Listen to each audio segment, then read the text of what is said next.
clarify as I go on.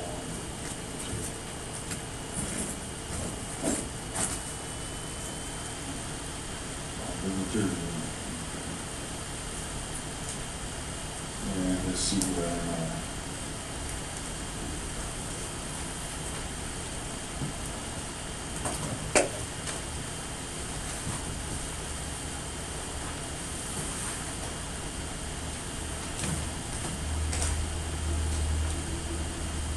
Talking about the decree God's plan, right? God's decree is not based on, or God's election, talk about election. It's not based on God. We can see what we're going to do looking down the road of time. See that we're going to come to faith and be chosen. That's not the proper way to do it. God knows all the facts.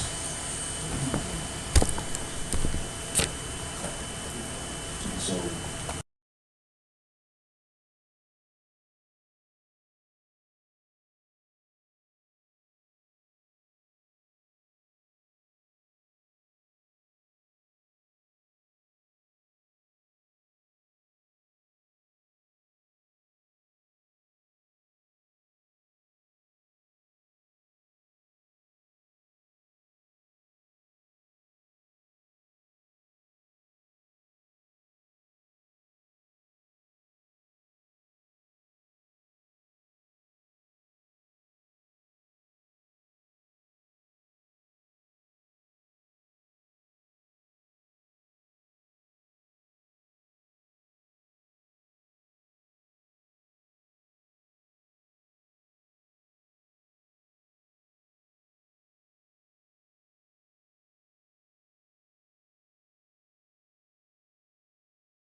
in the Greek text, that's where it ends. Verse 5 really begins with, in love, he predestined us to adoption as sons through Christ, Jesus Christ, to himself, according to the goodness of his pleasure. All right, so when you're talking about predestination, okay, we're talking about God having mapped out the destiny of the elect. Okay, pre means before. Okay, you are where you are because you're following a plan that God mapped out for you. You have anything to do with it. No. So what is free will come in? You have freedom of choice. In other words, when God chooses you to be a recipient of his grace, you still have to choose to be saved. I mean, you have to believe. God don't believe for you. The election simply says you're going to do that of your own free will. Okay. And so the same thing, the things that you went through in life, all of that, God used all of that. Your joys, your highs, your lows, your pains, your disappointments, all of that God used to bring you to faith in him. Will I be wrong if I say God used all of that to shape you or get you prepared for the faith? Yes. For believing, yes. Yes. Yeah. I mean, you're from Louisiana, you're from Kentucky. Right. All right. You went from Louisville to Petersburg Right. to Macon, Georgia. You got saved in Macon, right? So God used all of that. Used all your time in Louisville by way of Brown and Williamson, took you to Petersburg, brought you to Macon, and in time brought you to faith. See?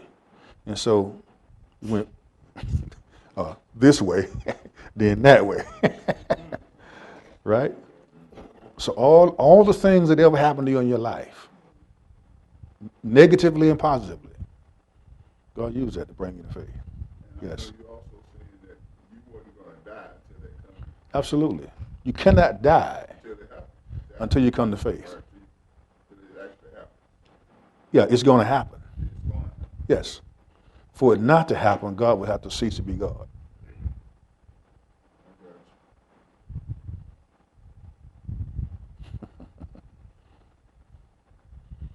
Remember I talked about monergism?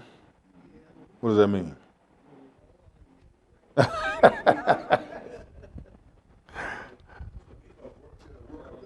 The work of God alone. Salvation is the work of God alone. All you had to do was believe. But you couldn't believe unless God gave you the faith to believe. Dead people don't believe. Do they? You ever talk to a dead person and they responded? No. Ephesians say you're dead in trespasses and sin. Okay? That's why he says in Romans 8:28, for we know, Paul says, we already know this. This is not nothing new to us. We know that God causes all things. Okay? Some texts don't use the word cause, but the word there is, we know that God causes all things to synergize, to come together, to work together for our good, to those who are called according to his purpose, right? So our brother, born in Kentucky, had to go to St. Petersburg, Virginia. They experienced some things in both places, highs and lows. And the job brought him here to Macon, where he settled in his roots, right? But he was lost until he came to faith. Because I know he was lost because me and his cousin went to see him one time. Negro wouldn't even let us in the house. He didn't want no Jesus at that time, did he, really? But God used all that to bring him the way he is today. See? And so God knows how to take you from one place to another, get you to where he wants you to be, or you'll come to faith in him. The reason I asked that question Yeah. is because I can't believe that some of the things I've done since I've been saved, that God wants me to do, I can't believe that I'm able to do it. Yeah. Because it's just not my nature. Right. Yeah. Yeah. Well, that's the Lord. See,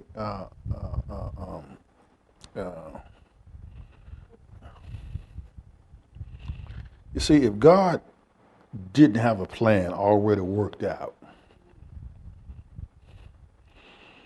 then he's left to thinking of what he's going to do in a given situation.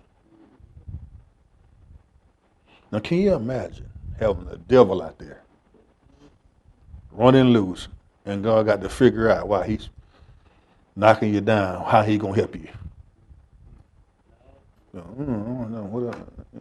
If I hit him, I may hit my son.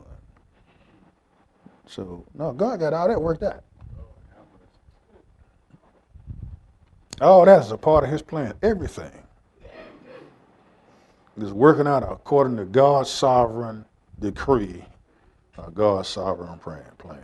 Your marriage, your whatever, your children, all of that is a part of God's decree. Okay. So, Pastor, free will is us making the decision, but it's decreed by God what decision we're going to make. Yes. Okay. Absolutely. And so, Pastor, even the one that refused to believe there is a living God. It's decreed that I'm going to make the decision.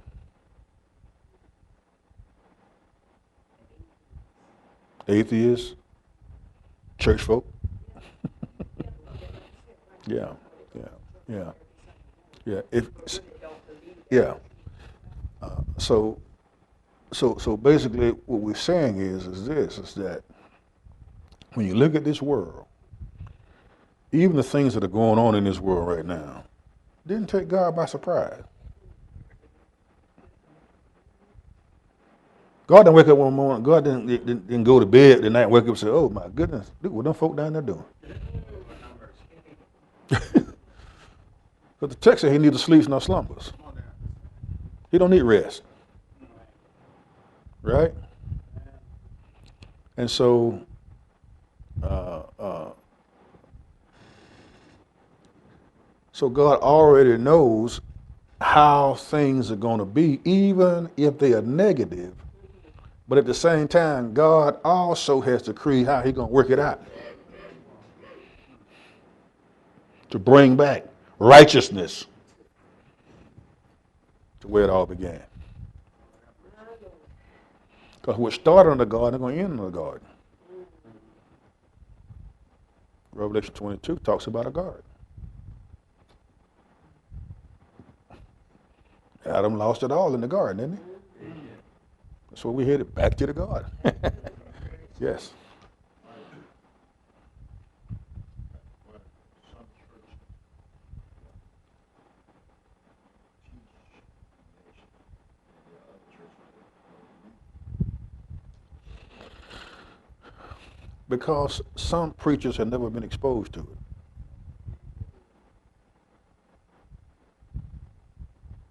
They've never been exposed, and put it in Rome. Some of them have never been exposed to Romans, First, Second Corinthians. Because, most of the preaching I hear, particularly in our community, is either in the Old Testament, a story, or a story from the Gospels. Right. A story about Jesus, a story about Judas, a story about yada, yada, yada.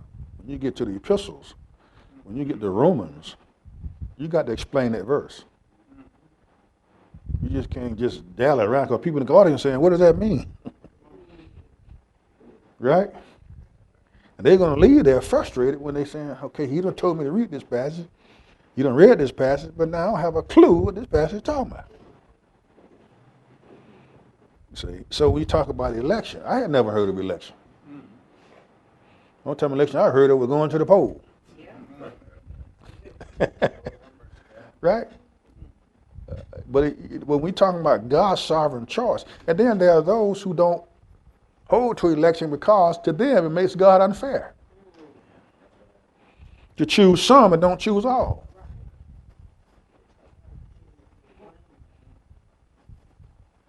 Right? And one thing we have to learn about the unsaved in all of their cases and situations, I always appeal to Genesis 18:25. When people say God ain't fair, I just go to take them to Genesis 18:25. So you might want to turn there and read it. This will help you out when you're dealing with people saying that God ain't fair. This is when the Lord Jesus was discussing with Abraham about what he's going to do to Sodom.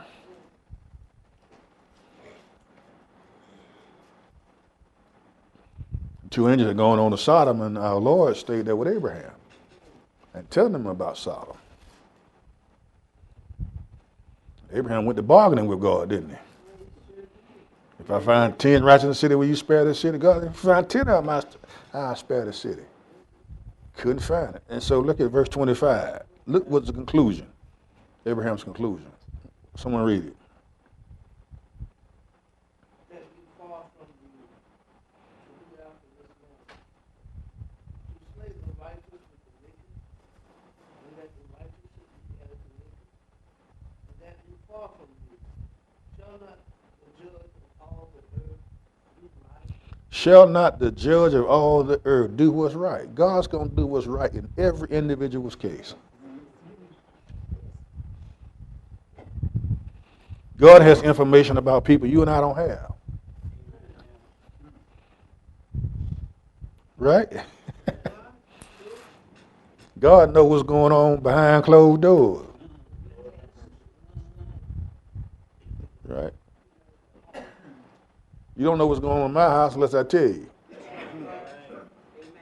Right? But I can put on a front to you in public. Put that mask on, right? God sees behind the mask.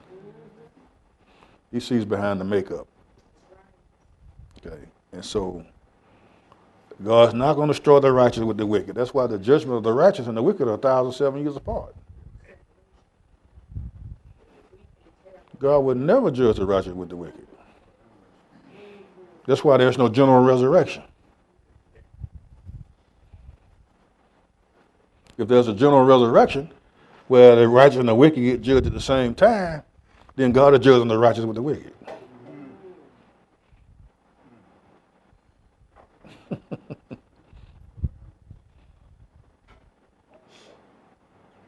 Okay. Question. Saying that's why it was 7 years apart. 1,007 years apart. 7 years apart.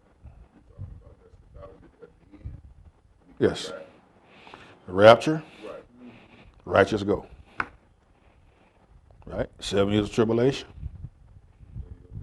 1,000 years of rule. Great white throne. Revelation 20 and verse 11. See, at the great white throne, only sinners are there. The righteous are there as jurors. But the sinners are standing before the judge.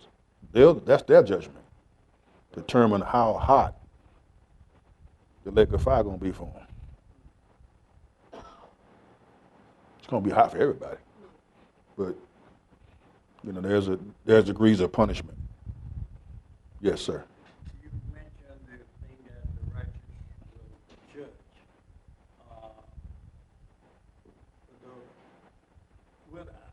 I'm sort of between what's happened today and the way we determine things. Will the judge, the righteous, have a say-so in what God's decision is for the one that's being judged? I don't quite understand that connection there.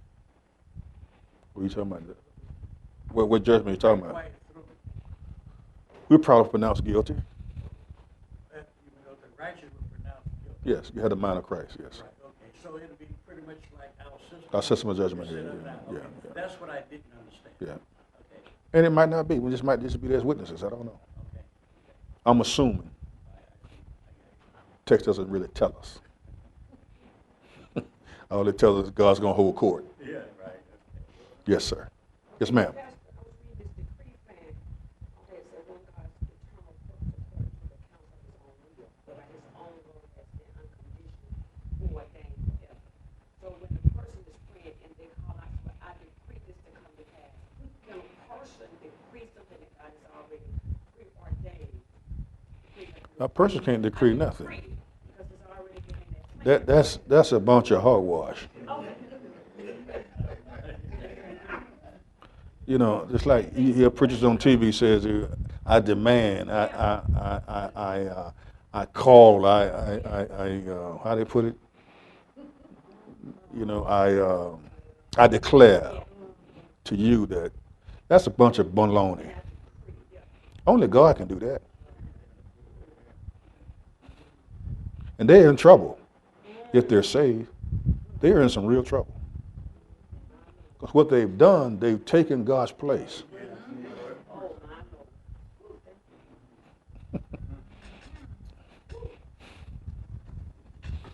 That's what they've done, you know. And I declare your healing. I declare you're going to be rich. I declare, you know, that God's not going to, your finances, you ain't going to be broke no more. Only God can do that. Right?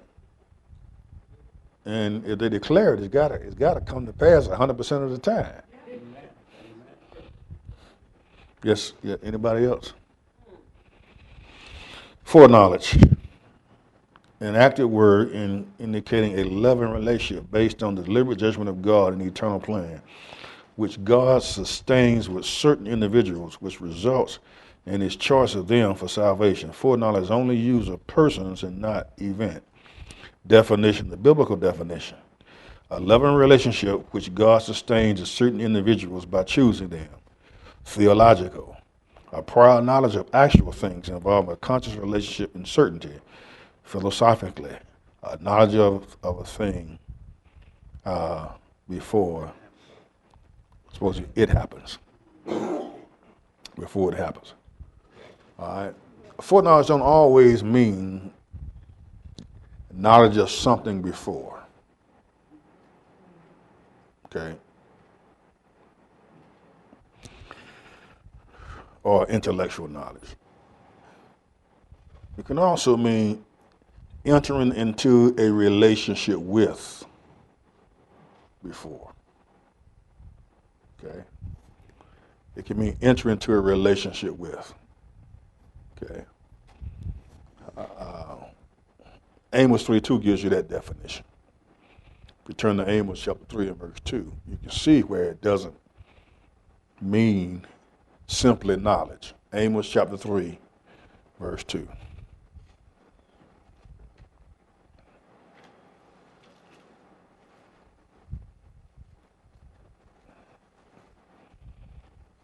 It's in the Mount of Prophets.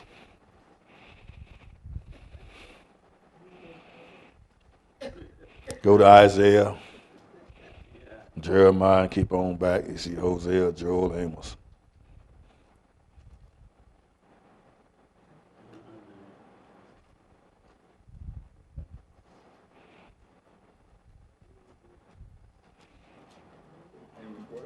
Chapter 3, verse 2. What did it say?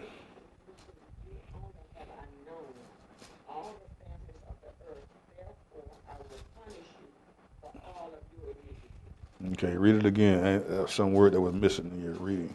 You only have I know of all. Oh, of all. I thought I missed it.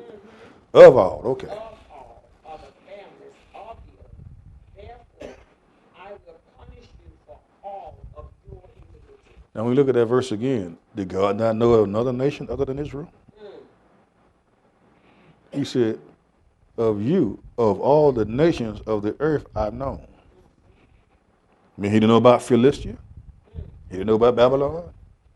God didn't know about Syria. He didn't know about Egypt. Obviously, he did. Yes, he did. Right?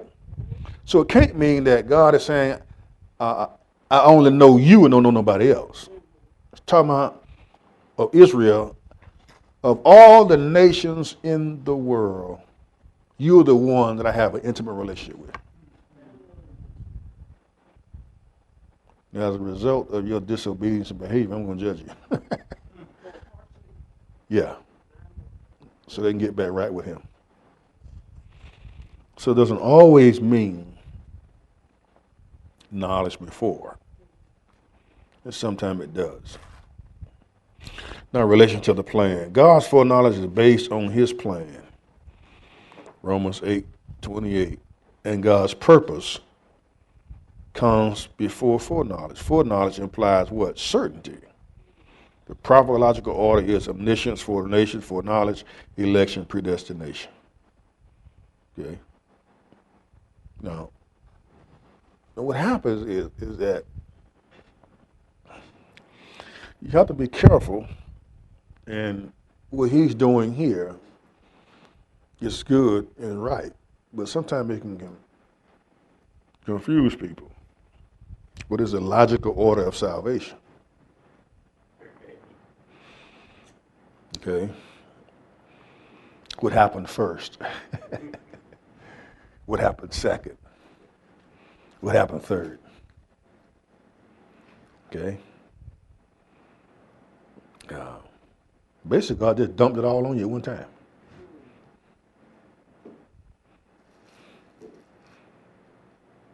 See, there are 33 things that happen to you the moment you believe. 33 things. And one simultaneously, instantaneously, a nanosecond.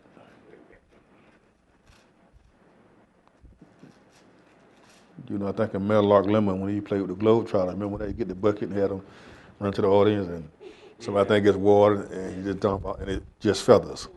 He dumped them all on at one time. That's what God did to you at salvation. He dumped everything on you at one time.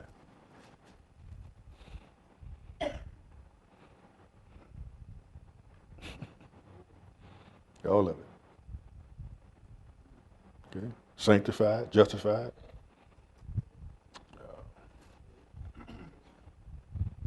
accepted and beloved. All of that, all of those things. Just dumped on you. Yes. Question, please. So when you talk about foreknowledge, you said it can, but not always, refer to information before. Right. But in order for it to be foreknowledge, it has to deal with salvation. All foreknowledge don't have to necessarily deal with salvation. You know, I think there are some texts that, you know, where God prevented Pharaoh from polluting Sarah. Okay.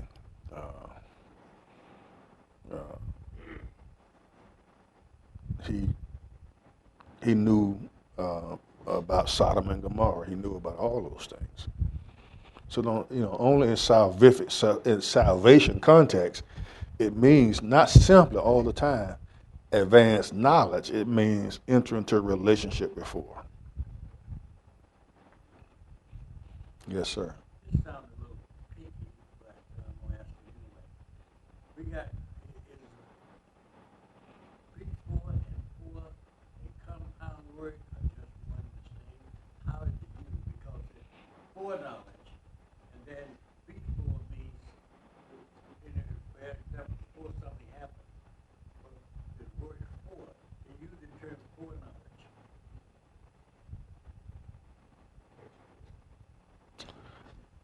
Let me answer when I come back.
All right. When you're talking about foreknowledge, the word in itself in the dictionary would mean to know beforehand. That's what it means. Right? And that's certainly true of God. He knows everything beforehand. Okay? But in some country, it means more than that. It means enter into a relationship before. So before the world began, God entered into a relationship with you that you don't even know you had. And that's why you came to faith.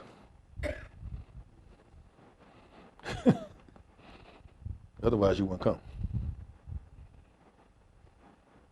And you came of your own free will. Because God didn't force you to accept him. But you wouldn't leave here until you did.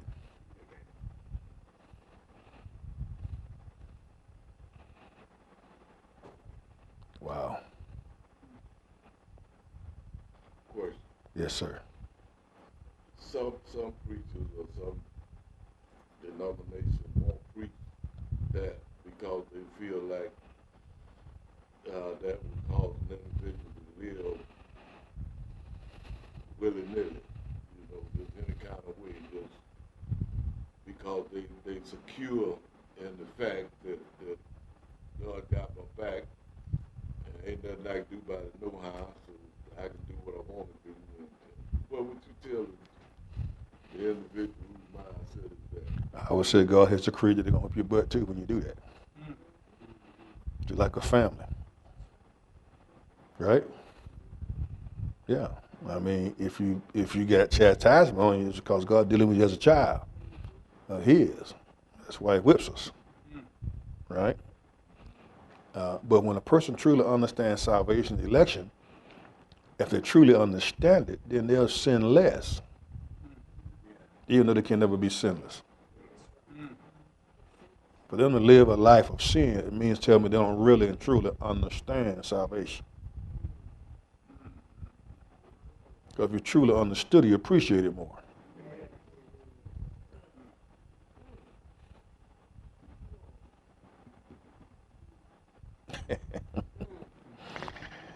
Oh boy. Anybody else got a question?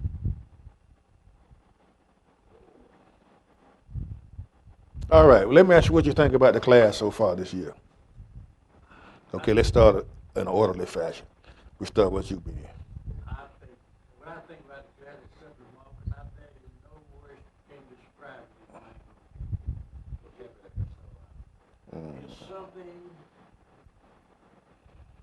I don't know how to describe it, but when you enjoy something so immensely, how would you say how good it is? Oh, I owe you some more money, okay. I had to pay him for all them kind of words he said. All right, Deacon Davis and then Reverend.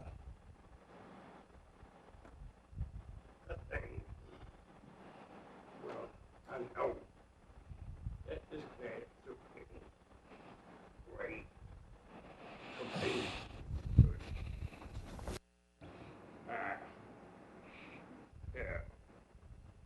Attended any class. And it doesn't get worse, it gets better. I still, it just amazes me to be greatness of God. No matter how much you learn, you find that it's much most level. I don't know what my life would have been with Baptist teaching because the stuff he came down under the only things that I heard of previously was from the word of God to the best of I understand. All right. Pastor?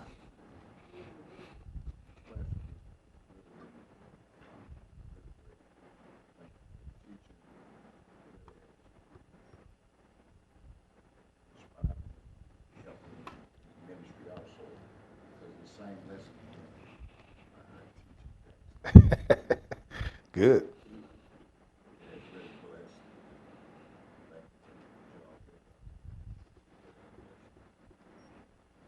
Okay. All right. Next. We want to let the offering plate, to go. I have received what I was expecting, and since I've been coming, I know I have grown, because I know it when I'm reading the Bible, I'm looking at words different, and if I don't quite understand them, I'll, take the time to look them up, and even if it's in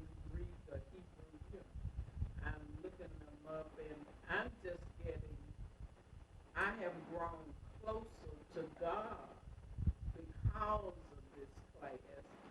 And personally, I have come to realize it's not me out there trying to do everything, my work. It's my relationship with God because He knows where He's working. And He will invite me to work with Him instead of my saying, oh, this is a good project, I'm going to do this. I wait on Him, and He's constantly inviting me to work with Him. Amen. All right. I love this class, Pastor.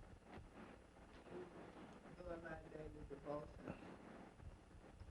What I've learned in here. Holy Spirit speaks to me. Speaks to my spirit. Everything is illuminated that He wants me to get. I have a book. I started a manual, a book. Every time something is illuminated, I write it down. And I'm keeping a record of it. Wow. And I pray for you Thank you. because God has placed you here. Oh, yeah. And He placed us here. And personally, He placed me here in order for me to learn because there's something that He wants me to do. And I want to be, and you're preparing me for it by teaching me what I need to know. And when you ask questions, I get excited. I know the answer, but although I go to the wrong place, I know the answer. You know, and I'm like, no, I missed it.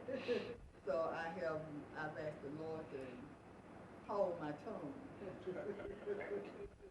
me hold my tongue. Although I know I don't want to speak out and say something wrong. You see? Yeah. Although I do know. So, thank you for everything. Okay. I love this class, and I will continue to come as long as you have. Okay. Well, class is a place where you can say something wrong. Isn't it? Yeah. That's why it's a class. That's right. That's right. We'll correct you if it needs to be. Yes, sir. This is not my first time. Right. This is my second time. First time in about 4 years. You think you know that, you really don't know. And it's a good place to be because, you know, you can ask questions of things that you don't know. And knowledge is power. When you know something, you can talk to somebody. When you don't know, because I sit on a path. I mean, I have left the church because really, I mean, to speak true about the thing, just because you got that title of pastor, don't mean that you really a pastor. And you don't sit there and give him, you know, all eights because of his leading. See, I learned that. I learned that on you. And it helped me a whole lot. And I thank you for doing what you're doing. I hope you don't stop doing what you're doing. And there's a lot of jealousy. Oh, because of you now. But now I have a pastor. I have learned a whole lot under him. I Good. have grown a lot. I have Good. gotten stronger. And between him and you, God is good. Amen. When he say he's better than that. Okay. You know, because see, I used to have a problem with that. I used to have a temper. I still have it. I haven't gotten past it yet. Because some of them still in it. But I've grown a whole lot of it because of sitting on people like you and Dr. Nye. Okay. Amen. Wonderful. Good, bro. And my wife feels like that. she said, you know, you're doing pretty good. Well, yeah, if she can see it, then it's working. Amen. Thank you so much. But you know, I noticed too that some people that is jealous of the knowledge that they get from here. Absolutely. Personally. Absolutely. This is a personal thing. You know? All of you going to experience that. But Dr. Reid said, she said that, let me go back, really and truly, see, that's why I had to leave the church once, because of you.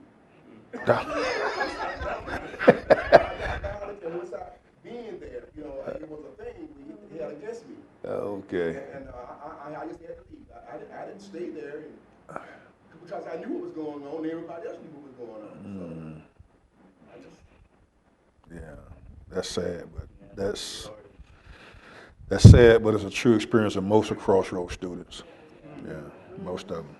Over the years, they can't engage in conversation, even if they know the answer, because people get intimidated, and they kind of make them out to be the bad guy, and that's something you have to be careful of. Sometimes, if you know the answer, sometimes you have to sit there and just hold on to it. And God will let you use what you have in due season, where He wants you to use it at. Yeah. Yes, ma'am. Well, I've learned a lot since I've been here. You know, you grow up in the church, you grow up Christian thinking one way. And once you come and sit under the teaching, you learn that, a lot of what you was thinking, a lot of what you was doing is not the way it goes. Mm-hmm. And I'm glad to know that God chose me to be saved. Yeah, I got you. And, Yeah. I'm Yeah, you chose Him because He chose you. Yeah, Yeah, I'm okay. glad to know that once saved, I'm always saved. Amen. Because, your mind, you mess around and do some sin or whatever, and you think, oh my God, I'm doomed, Mm-hmm. But it's not that way. Right. You just got to, get back on the path Mm-hmm. that God has prepared for you. Right. And, you don't have anything to worry about. That's right. And I think it's commendable of you to teach this class and to teach it free. It really should be full in here. If you really want to know the truth, but that's another battle too late. Yeah. Yeah. Okay, hubby.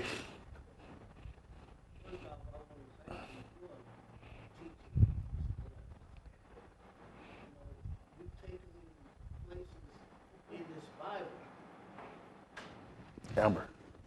Beyond my wildest dreams, I put it like that. I never knew that there are Do you some know of the where, things that you taught us American Deli is in that the I mall? never knew existed. At the food court? Yeah. Can you pick some chicken up for me at 12? Like Yeah. my wife Here you said, go. I'll give you the receipt. saved, always saved, always be controlled by the Holy Spirit. I always thought you could just be yourself. That's just already paid for. But you can't. You have to be who God wants. Who God wants. And my wife said, this place ought to be full. I remember one thing that you told me last. Told everybody. Some preachers don't think that they need any more education. They just jump up and start preaching. And you have no knowledge.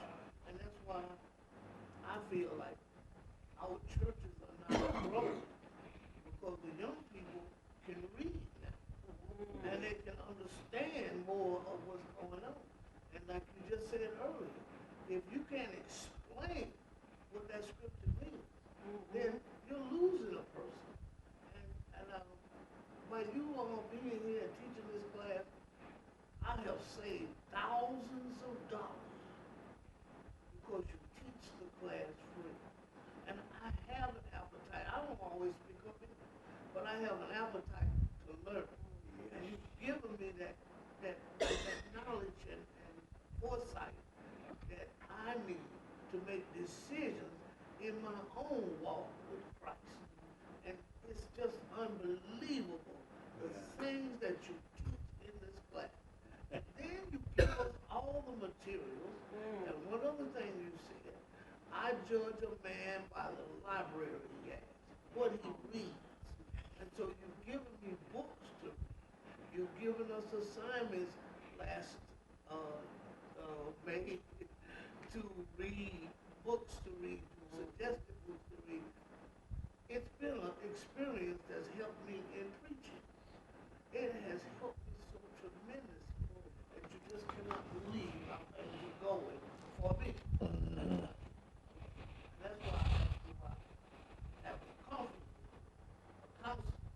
Okay. Because I got some things that I need to make a decision. And I know that you can help me.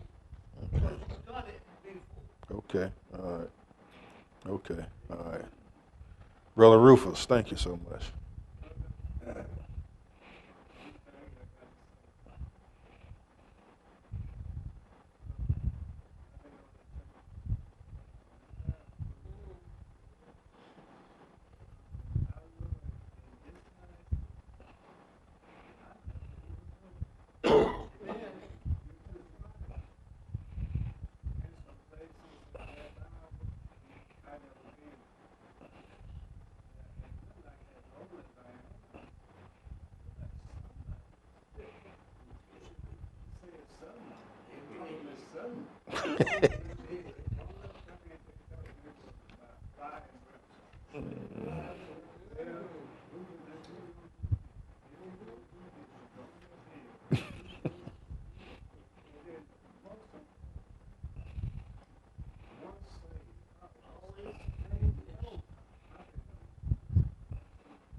Amber, you can turn it off now. They just, yeah.